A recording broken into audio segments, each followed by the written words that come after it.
কুমিল্লায় বন্যা দুর্গত মানুষের পাশে দাঁড়াতে সারা দেশ থেকে যখন ত্রাণ নিয়ে ছুটে যাচ্ছেন নানা শ্রেণী পেশার মানুষ, তখন অভিযোগ এই জেলা শহরের ব্যবসায়ীরা কৃত্রিম সংকট তৈরি করে বাড়তি দামে বিক্রি করছেন চিড়া, মুড়ি, গুড়। ত্রাণের জন্য শুকনো খাবার কিনতে আসা শিক্ষার্থীদের অভিযোগ, দুর্যোগকে কাজে লাগিয়ে সাধারণ মানুষের পকেট কাটছে এক শ্রেণীর ব্যবসায়ী। বিস্তারিত জানাচ্ছেন আসাদ ভুঁইয়া। 5 দিন আগেও কুমিল্লার চকবাজারে যে চিড়া 60 টাকা কেজিতে বিক্রি হতো তাই বেড়ে হয়ে গেছে 85 থেকে 90 টাকা।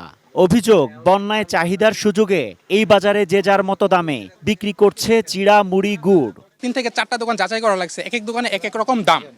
তারপর এখানে চিড়া বিক্রি করতে চাইতেছে না, বলতেছে অল্প পরিমাণ চিড়া হলে এরা বিক্রি করবে, বেশি পরিমাণ নিতে পারবে না। প্রায় 1 ঘন্টার উপরে বাজারে আছি, তো এরকম ঘুরতেছি, সব আমরা কয়েকটা দোকান মিলে আমরা মাল সংগ্রহ করতে হচ্ছে। এক দোকান থেকে আসে মাল, কিন্তু আমরা পাচ্ছি না। বিভিন্ন জায়গায় তারা মাল রিজার্ভে রাখছে, ওইরকম ভাবে ব্যবস্থা করা আছে। ব্যবসায়ীদের দাবি, পর্যাপ্ত সরবরাহ না থাকায় তাদেরও বাড়তি দামে কিনতে হচ্ছে।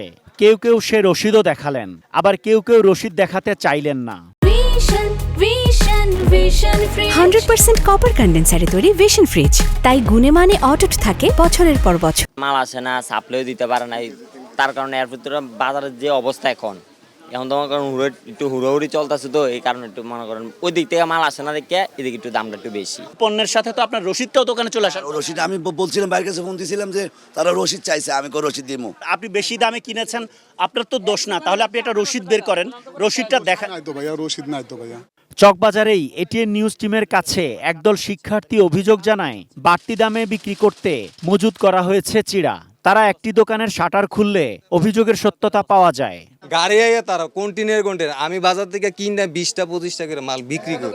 ত্রাণের পণ্য কিনতে আসা ক্রেতারা জানান, বাজার মনিটরিং না থাকায় বাড়তি মুনাফা করছে ব্যবসায়ীরা।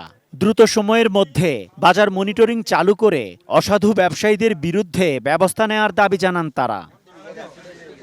Asad Bhuiyan, ATN news, Chawkbazar, Comilla.